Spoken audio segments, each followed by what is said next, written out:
ಈ ದಿನದ ದೇವರ ವಾಕ್ಯ ಮತ್ತಾಯನ ಬರೆದ ಸುವಾರ್ತೆ 23ನೇ ಅಧ್ಯಾಯ 3ನೇ ವಾಕ್ಯ. ಆದ್ದರಿಂದ ಅವರು ನಿಮಗೆ ಏನೇನು ಹೇಳುತ್ತಾರೋ ಅದನ್ನೆಲ್ಲ ಮಾಡಿರಿ, ಕಾಪಾಡಿಕೊಳ್ಳಿರಿ.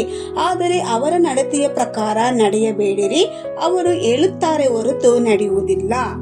ಶಾಸ್ತ್ರಿಗಳ ಬಗ್ಗೆ, ಪರಿಸರ ಬಗ್ಗೆ ಹೇಳುವುದನ್ನು ನಾವು ಇಲ್ಲಿ ಓದುತ್ತೇವೆ. ಪ್ರಿಯರೇ, ಅವರು ಹೇಳುವುದನ್ನೇ ಮಾಡದೇ ಇರುವುದರಿಂದ ಅವರು ಹೇಳುವುದನ್ನು ಮಾಡಿರಿ, ಆದರೆ ಅವರ ನಡತೆಯ ಪ್ರಕಾರ ನಡೆಯಬೇಡಿರಿ ಎಂದು ಯೇಸು ಕ್ರಿಸ್ತನು ಹೇಳುತ್ತಾರೆ. ಈ ದಿನ ಅನೇಕರ ಬಾಳಲ್ಲಿ ಈ ರೀತಿಯಾಗಿಯೇ ಇದೆ. ಬೋಧನೆ ಮಾಡುವವರಾದ ನಾವು ಆ ಬೋಧನೆಯಂತೆ ಮಾಡದ ಹಾಗೆ ಇರುತ್ತೇವೆ. ಮಾತು ಬೇರೆ, ನಡತೆ ಬೇರೆಯಾಗಿ ಅನೇಕರ ಬಾಳಲ್ಲಿ ಎರಡು ವಿಧವಾದ ಬಾಳು ಇರುತ್ತದೆ. ಪ್ರೀತಿಯ ಬಗ್ಗೆ ಬೋಧನೆಯನ್ನು ಮಾಡುವರಾದ ನಮಗೆ ಪ್ರೀತಿ ಇಲ್ಲದೆ ಇರುತ್ತದೆ. ಪರಿಶುದ್ಧದ ಬಗ್ಗೆ ಬೋಧನೆ ಮಾಡುವರಾದ ನಮಗೆ ಪರಿಶುದ್ಧತೆಯು ನಮ್ಮಲ್ಲಿ ಇರುವುದಿಲ್ಲ.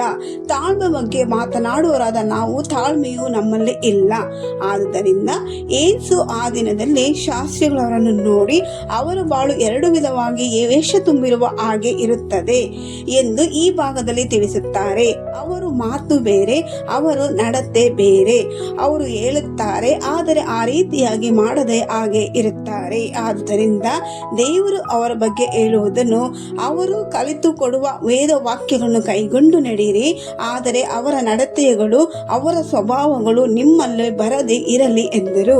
ಪ್ರಿಯರೇ, ಈ ಬೆಳಗಿನ ಸಮಯದಲ್ಲಿ ದೇವರು ನಮ್ಮ ಮಾತು ಬೇರೆ, ನಮ್ಮ ನಡತೆಯು ಬೇರೆಯಾಗಿ ಎರಡು ವಿಧವಾಗಿ ನಾವು ಬಾಳದ ಹಾಗೆ, ನಾವು ಹೇಳುವುದನ್ನು ನಾವು ಮಾಡುವ ಹಾಗೆ, ನಮ್ಮ ನಡತೆಯು ಇರುವ ಹಾಗೆ, ನಮ್ಮ ಬಾಳು ಸಾಕ್ಷಿಯಾಗಿ ಇರುವಂತೆ ನಮ್ಮ ಬಾಳನ್ನು ರೂಪಿಸಿ ಎಂಬ ಪ್ರಾರ್ಥನೆಯಿಂದ ದೇವರ ಸನ್ನಿಧಾನದಲ್ಲಿ ನಮ್ಮನ್ನು ತಗ್ಗಿಸಿಕೊಳ್ಳೋಣ.